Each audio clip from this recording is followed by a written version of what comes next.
इस वीडियो में हम लोग डिस्कस करने वाले हैं के की एन दारोवाला का लिखा हुआ पोएम बार्स को लेकर के। ये काफ़ी एक छोटा सा पोएम है लेकिन काफ़ी इंटेलिजेंट पोएम है, इसलिए क्योंकि इस पोएम के थ्रू उन्होंने काफ़ी आयरॉनिकली और काफ़ी सटायरिकली ये चीज़ को, लाइफ को, एक रियलिटी को एक्सपोज किया है कि आप अपने सोच के अनुसार अपना रियलिटी को समझ मतलब भापते हैं। आप अगर सोचते हैं कि सब कुछ अच्छा है तो आपके साथ होता भी अच्छा है। आप अगर सोचते हैं कि सब कुछ एक प्रॉब्लम है तो आपका पूरा जिंदगी एक हीप ऑफ प्रॉब्लम्स बन के रह जाता है। ओके, तो आइए इस छोटे से पोएम का लाइन बाय लाइन एनालिसिस करते हैं और इसका अंतर्निहित अर्थ को समझने का कोशिश करते हैं। Let's start. If you want a cage my dear, you do not have to travel फार।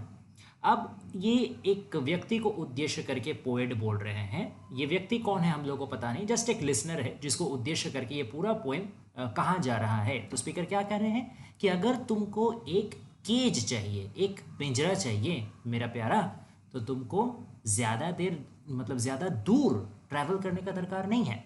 यहाँ केज यानी कोई फिजिकल पिंजरे का बात नहीं किया जा रहा, यहाँ मेंटल केज या साइकोलॉजिकल कन्फाइनमेंट का बात किया जा रहा है कि कोई अगर चाहे कि वो पिंजरे में आबद्ध रहे, उसका चारों तरफ जंजीरें कसी जाए, उसको चारों तरफ रेस्ट्रिक्शंस के अंदर रखा रहे, तो बस वो जैसे ही ये सोचा फिर उसका सोच ही उसको जंजीरों में बांधना शुरू कर देगा। जैसे ही आप सोचोगे कि आपके चारों तरफ प्रॉब्लम्स है, परेशानियां हैं, रेस्ट्रिक्शंस है, लिमिटेशंस है, तो आप वैसे ही लिमिटेशंस और आते हुए जाएंगे। क्योंकि ये समझना बहुत ज़रूरी है कि सेम चीज़, देखिए ज़िंदगी सबके लिए समान है। समान इन द सेंस सबको वही ज़िंदगी ही मिलती है, सबको एक ही ज़िंदगी मिलती है। जन्म सबका होता है, मृत्यु सबका होता है। लेकिन हम लोग देखते हैं कि सेम ही सिचुएशन या लगभग लगभग सेम सिचुएशन में रह के कोई उसी में से काफ़ी सक्सेस करके निकल जाता है और कोई उसी में ट्रैप्ड इन होके और फेलियर हो जाता है। तो ये हम लोग का माइंड का ऊपर है, पूरा गेम जो है माइंड का है। अगर आप सोचोगे कि आप ट्रैप्ड इन हो, आप केज्ड हो, तो आप केज्ड हो जाओगे। If you want to feel hemmed in, you will be hemmed in. Hem in का मतलब है कि सिलाई करके बांध देना। तो यहाँ सिलाई इन द सेंस क्या कि ट्रैप कर देना, एक जगह में स्टिच कर देना, एक जगह में स्टिक करके रखना, फिक्स्ड करके रखना। अगर आप चाहोगे कि आप एक ही जगह अटके रहो तो आप एक ही जगह अटके रहोगे, कोई आपको वहां से आगे नहीं निकाल सकता। क्योंकि साइकोलॉजिकली अगर आप ट्रैप्ड इन हो गए तो उससे बड़ा और कोई ट्रैप हो ही नहीं सकता। फिर आपको कोई फिजिकल ट्रैप का दरकार ही नहीं हो। अगर आपको हर जगह आप खुले हो, आपको घर में कोई नहीं रोक रहा, आपको बाहरी दुनिया में कोई नहीं टोक रहा है, लेकिन आप खुद मन ही मन में परेशानियों से जुझे हुए हो, लिमिटेशन से आप कंफ्यूज हो, तो आप अटके रहोगे, आप फील फ्री नहीं कर सकोगे। Look for scars, you will be full of scars. अगर आप स्कार यानी कि होता है हर्ट, वुंड, एक तरीके का जख्म, अगर आप जख्म को खोजोगे तो आप जख्म से भरे हो जाओगे।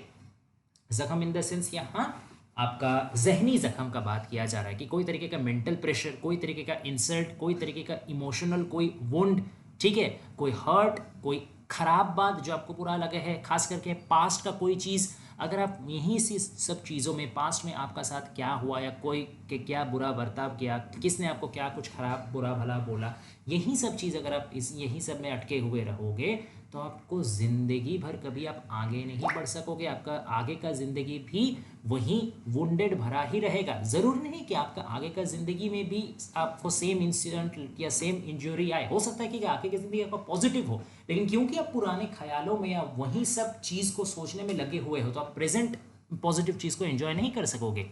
अब जो चीज़ है, अब जो आखिरी चार लाइन है, यह बहुत आयरॉनिक है और बहुत स्ट्रांग भी है, समझना बहुत ज़रूरी है। Even light can turn into a cage. यहाँ तक कि जो रोशनी है ना, रोशनी भी एक पिंजरा बन सकता है। इसका मतलब क्या है, रोशनी को जनरली क्या सोचा जाता है, उसको एनलाइटनमेंट का प्रतीक माना जाता है, उसको लिबर्टी, उसको फ्रीडम, उसको प्रकाश का प्रतीक माना जाता है। और पिंजरा क्या है, पिंजरा कैद करके रखता है, पिंजरा रोक के रखता है, पिंजरा रेस्ट्रिक्ट करके रखता है। तो दोनों कंप्लीटली अपोजिट चीज़ों को एक साथ जक्सटापोज कर दिया गया, एक साथ लिंक कर दिया। क्यों? इसका मतलब है कि कभी कभी हम लोग अपेरेंटली जो रियलिटी देखते हैं, पॉजिटिव लाइफ में जो पॉजिटिव एस्पेक्ट्स भी देखते हैं, अगर हम लोग का मन उसको सही तरीके से मतलब नेगेटिवली अगर हम लोग का मन चार्ज अप रहा तो वो पॉजिटिव चीज़ भी हम लोग के लिए एक कैद, एक पिंजरा लगेगा। कोई पॉजिटिव चीज़ अपना पॉजिटिविटी को हम लोग तक पहुंचा नहीं सकता जब तक हम लोग के माइंड पॉजिटिव नहीं हो। ठीक है ना। The cage of light has 7 bars. ये जो पिंजरा है ना रोशनी का, इसमें 7 गरादे है, 7 बार्स है। 7 बार्स यानी 7 कलर्स।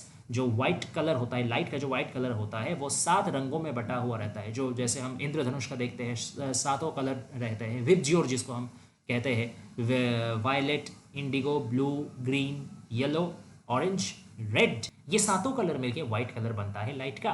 तो इन 7 कलर को एक एक तरीके से 7 अलग अलग बार बताया गया है। एक केज का जो है, केज क्या है, लाइट है। तो इसका मतलब क्या कि आम नज़र से रंगीन दिखने वाली चीज़ें, आम नज़र से खूबसूरत दिखने वाली चीज़ें, आम नज़र में एंजॉय करने वाली चीज़ें भी कभी कभी क्या कर सकता है, कैद कर सकता है आपको। वो भी आपको ट्रैप करने वाला फीलिंग दे सकता है। अगर आपका मन खुला हुआ नहीं है, अगर आप अंदर से परेशान हो, अगर आप अंदर से जुझे हुए हो, अंदर से जकड़े हुए हो, अंदर से खुद को आप लिबर्टी देने का साहस नहीं रखते, तो फ़र्क नहीं पड़ता आपके ज़िंदगी में कितने भी खूबसूरत एलिमेंट्स हो, आपके चारों तरफ कितने भी सपोर्टिव पीपल क्यों ना हो, लेकिन जब तक आप खुद को लिबर्टी देने का चाहत नहीं रखोगे तो आप केज्ड ही रहोगे। इससे कोई आपको मुक्त नहीं कर सकता। ओके, तो ये था पूरा पोएम। छोटा सा पोएम था लेकिन काफ़ी सुंदर सा पोएम था। तो आशा करते हैं आप लोगों को पसंद आया होगा। और अगर कोई और भी टॉपिक में आप लोग को हेल्प चाहिए, कोई पोएम, ड्रामा, नॉवल, ऐसे कुछ भी हो, तो प्लीज़ कमेंट डाउन करें। उस टॉपिक में हम लोग जल्दी से जल्दी वीडियो लेकर के आएंगे। And thanks for watching guys, please stay tuned.